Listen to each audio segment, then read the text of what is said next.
시간이 흘러 로마 황제는 디베로로 바뀌고 유대 지역의 본디오 빌라도가 로마 총독으로 취임하였습니다. 이때 예수님은 30세 정도 나이가 되어 본격적인 공생의 준비가 시작되었습니다. 이 시기는 메시아 대망 사상이 최고 유행하던 때였습니다. 사람들은 하나님이 구약 성경에 약속하신 그리스도를 각자의 방법으로 기다리고 있었습니다. 그때 요단강 동편 베다니 지역에 세례를 주며 회개의 메시지로 전도를 하는 요한이란 사람이 있었습니다. 내가 누구냐?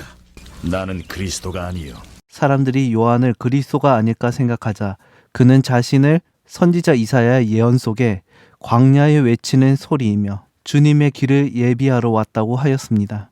그때 갈릴리 나사렛에서 오신 예수님이 요한에게 세례를 받고 그때 세례 요한은 충격적인 장면을 보고 예수님을 하나님의 아들이라 증거하였습니다. 하나님이 요한에게 물로 세례를 베풀라고 하시며 주신 말씀이 어떤 사람에게 성령이 내려와 그 위에 머무는 것을 보면 그 사람이 네가 예비하던 그 사람이라고 하였기 때문입니다. 그 후에 예수님은 성령에게 이끌려 유대 광야에 가셔서 마귀에게 시험을 받으셨습니다.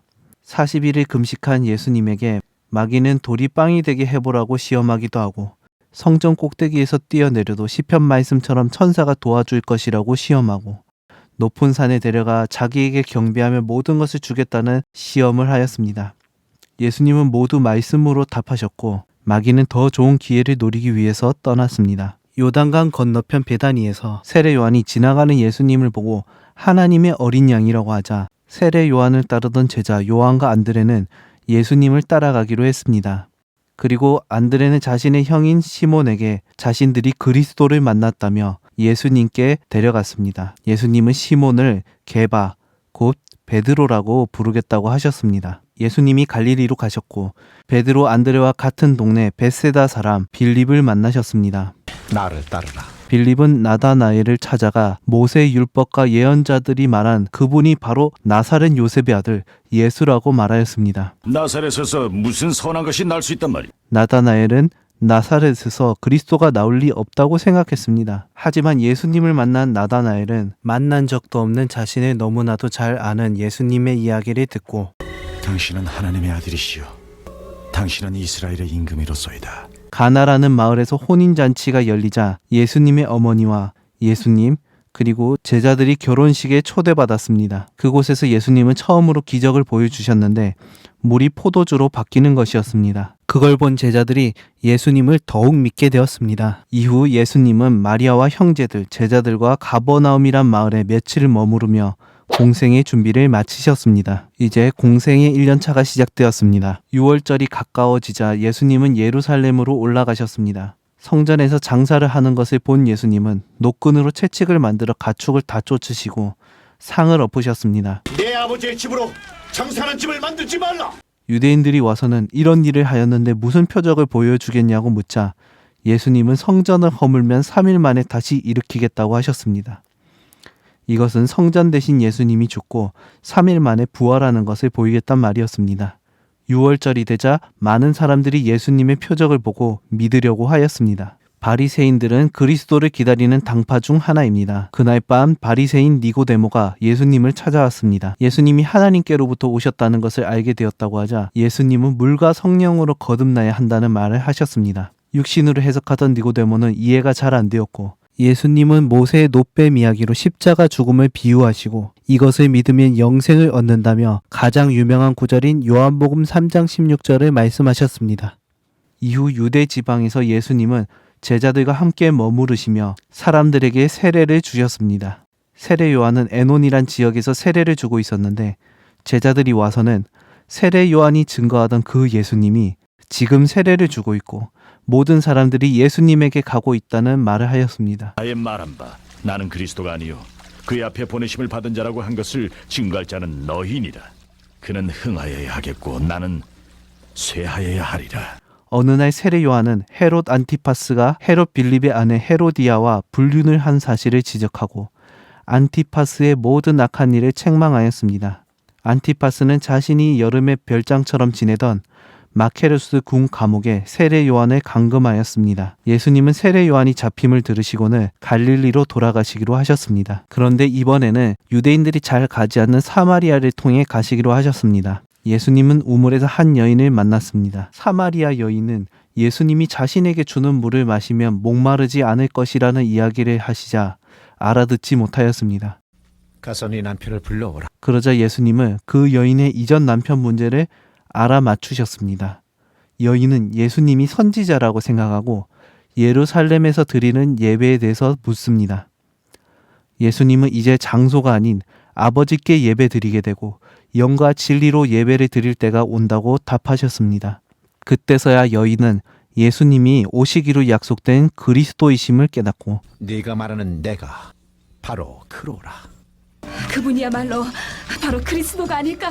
예수님은 제자들에게 영적인 양식과 추수에 대해 이야기하시고 많은 사람들이 예수님을 믿게 되었습니다. 예수님이 갈릴리로 돌아오시자 유월절 예루살렘에서 예수님의 표적을 봤던 사람들이 환영을 했습니다. 그리고 예수님은 고향 나사렛에 가서 안식일날 회당에 이사야서를 받으시고는 너희가 들은 이 성경 말씀이 오늘날 이루어졌느니라. 이 성경이 이루어졌다고? 메시아만이 그 약속을 성취할 수 있는데 어떻게 알아? 그 때문에 회당은 난리가 났습니다.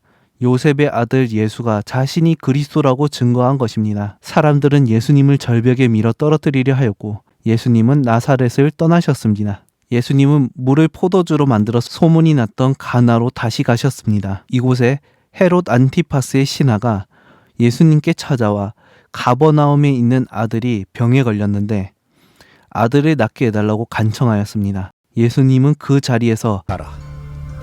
네 아들이 살았다. 왕의 신하는 그 말씀을 믿고 집으로 돌아갔습니다. 가는 도중 가버나움의 하인을 만났는데 예수님이 그 말씀을 하시던 그 시간에 아들이 낳았다는 것을 알게 되고 집의 모든 사람이 예수님을 믿게 되었습니다. 어떤 학자들의 말로는 이때 나사렛 배척으로 인해 예수님의 가정이 가버나움으로 이사를 갔다는 이야기가 있습니다. 안식일이 되자 예수님은 가버나움의 회당에서 가르치심을 주시고 사람들은 그 말씀이 서기관과도 다르면서 권위가 있어서 놀랐습니다. 예수님은 게네사렛에서 갈릴리 호숫가에 있는 베드로의 배에 오르셔 사람들에게 말씀을 가르치셨습니다. 말씀을 마치고 예수님은 그날 밤새 물고기를 잡지 못했던 베드로에게 깊은 데로 가서 그물을 내려 고기를 잡으라고 하셨습니다. 베드로는 말씀대로 내리겠다고 하고 그대로 하였습니다. 그물이 찢어질 정도로 고기가 잡히니 2배를 가득 채웠습니다. 베드로는 예수님 앞에 무릎을 꿇고 자신은 죄인이라고 고백하였습니다. 동료로 있던 세베대의 아들 야고보와 요한도 놀랐습니다. 예수님은 베드로와 동생 안드레를 보며 나를 따라오너라 내가 너희를 사람 낚는 어부가 되게 하리라 하셨고 더 가셔서 세베대의 아들 야고보와 그 동생 요한을 부르셨습니다. 이들은 모든 것을 다 버리고 예수님을 따랐습니다. 예수님과 제자들이 가버나움으로 갔습니다. 회당에 더러운 귀신 들린 사람이 있었는데 크게 소리를 지르며 우리는 당신이 누군지 안다고 하였습니다. 예수님이 귀신을 명령하여 떠나게 만들자 사람들은 이 새로운 가르침에 다 놀라고 온 동네에 소문이 났습니다. 회당에서 나와 예수님은 베드로의 집에 갔습니다. 베드로의 장모는 열병에 걸려 있었는데 예수님이 손을 잡고 말씀하시자 병이 나았습니다. 해가 지자 사람들이 온갖 병자와 귀신 들린 사람들을 데려오고 예수님은 일일이 손을 다 올려서 고치셨습니다. 온 동네의 사람들이 문 앞에 모여서 그 장면을 보았습니다. 이후 예수님은 자신이 온 목적이라 말씀하시며 갈릴리 전도 순회 여행을 다니셨습니다. 회당에서 천국 복음을 가르치시며 모든 병과 약한 것을 고치시고 예수님의 소문이 온 수리아에 퍼져 각종 병에 걸린 자, 귀신 들린 자, 간질, 중풍병에 걸린 사람들을 데려와 예수님이 고쳐주셨습니다. 갈릴리, 데가볼리, 예루살렘, 유대, 요단강 건너편에 수많은 무리들이 찾아와서 예수님을 따랐습니다. 예수님이 산에서 내려와 한 동네에 계실 때 온몸에 나병 걸린 사람이 찾아왔습니다.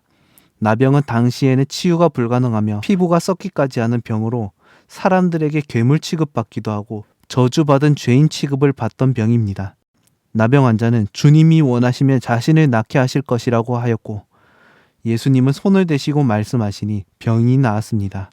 깨끗함을 받으라. 소문이 나서 수많은 사람들이 찾아와 예수님은 마을에 들어가지 못하게 되셨고 한적한 곳에서 기도하셨습니다. 시간이 지나 예수님은 가버나움의 집으로 가셨고 소문을 듣고 온 사람들이 몰려왔습니다. 어떤 사람들이 지붕을 뚫고 중풍병자를 데려왔고 예수님은 신성모독이라고 생각하는 서기관에게 자신에게 죄를 사하는 권세가 있음을 선포하셨습니다. 중풍병자가 치유되며 온 동네 사람들이 하나님께 영광을 돌렸습니다. 예수님은 그곳을 떠나 바닷가에 가서 큰 무리를 가르치셨습니다. 또 지나가다가 마태라는 사람이 세관에 있는 것을 보시고는 나를 따르라. 마태는 일어나서 예수를 따라 나섰다. 마태는 예수님을 위하여 큰 잔치를 하였습니다. 그때 바리새인과 서기관들이 와서 세리와 죄인들과 식사를 한다는 이유로 제자들을 비방하였습니다. 이때 예수님은 건강한 자에게는 의사가 필요 없고 병든 자에게 필요 있으며 자신은 의인을 부르러 온 것이 아니라 죄인을 부르러 오셨다고 하셨습니다. 또 그때 요한의 제자들이 예수님께 와서 물었습니다. 자신들과 바리새파 사람들은 자주 금식을 하는데 왜 예수님의 제자들은 금식을 하지 않느냐는 것이었습니다. 예수님은 3가지 비유를 하셨습니다. 첫째로 결혼식에 참석한 사람들은 신랑과 함께 있을 땐 슬퍼할 수 없다. 신랑을 뺏길 때 금식할 것이다. 둘째로 새 천조각을 낡은 옷에 기부면 옷이 망가질 것이라고 하셨습니다. 세 번째로 새 포도주는 낡은 부대에 담으면 낡은 부대가 터지기 때문에 새 포도주는 새 부대에 담아야 된다고 하셨습니다. 이것으로 공생이 1년 차까지의 정리를 마치겠습니다.